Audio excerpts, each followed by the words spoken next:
Hello class, my name is Nick Leshy. I'll be your instructor this year for Writing for Online Media, our virtual online course. So even though we'll never meet face to face, I hope this video is a little bit of an introduction to show you who I am and where I'm from.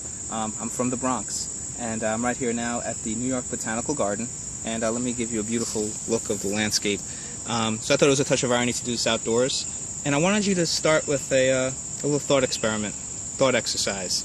Imagine hundreds of years ago, that familiar story that you probably all heard of, Sir Isaac Newton, sitting under a tree, and an apple conks him on the head. So he's lost in his own thoughts, and suddenly his ideas about gravity are, conceptualized. And now jump again. Let's juxtapose that idea of a lone figure lost in his own thoughts in nature with kids sitting around Fordham University. When I was an undergraduate and I was at Fordham University, I used to sit at Eddie's Parade. Those of you not familiar with the Rose Hill campus, Eddie's Parade is a beautiful field of grass surrounded by majestic trees, and kids would play frisbee and sit on blankets and chat with their friends. But they would also sit around and read books, read their textbooks, study, read books for leisure. And the whole act of reading print, like this book, blogging, which will be our required text for the semester, that's a lonely endeavor. You have to disengage from reality to kind of connect to the text on the page. So now let's jump ahead again to present day. You go anywhere that's outdoors. When you go for a hike, you go to Central Park, you go here at the New York Botanical Garden, and what do you see? You see people connected to their mobile devices. You will see people, listening to their MP3 players, playing with their cell phones, or even their Kindles, which I have, where you can carry your whole book collection and get your news sent to you wirelessly.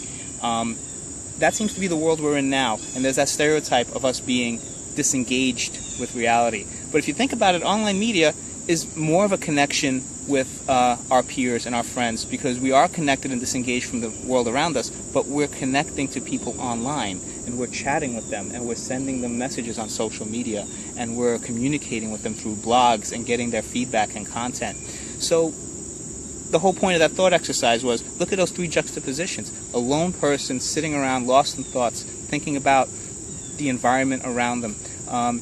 Somebody connected to the print page and reading, and then someone connected to the virtual world. What are the similarities? What are the differences? Those are some of the things we'll be looking at and talking about, but we'll be focusing on writing and how taking our words and putting them on the screen, just as in the past they would put them on the printed page, how that is conveying our ideas to an audience.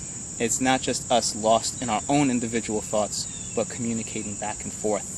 So we'll be looking at the history of writing and how that's changed, and all the biases that come with it over the years. So my great-grandparents, they used to write letters long form, so they knew they had wonderful penmanship. The pencil was an extension of their hand, really, and that's something that's been kind of lost in this generation. But my kids, I have two of them, and they can pick up a mobile device, and suddenly their thumbs start flying across the screen, and they really have a sense of just using these devices that we, my generation, my parents' generation, my grandparents' generation definitely, can never comprehend, can never really fully appreciate. So it's not a matter of which form of communication is right or wrong. There are certainly cultural biases that we'll be exploring, and there are studies that show how all the different media impact our brains and how they help us retain or not retain information. So these are some of the things we'll be talking about. But anyway, the one message I want to leave you with for this introduction is, as we're writing, as we're doing these exercises for the semester, go outside and enjoy nature, because as a writer, if you want to write about life, you have to live life. So anyway, it's a pleasure to meet you, and I hope to get to know you as the semester progresses.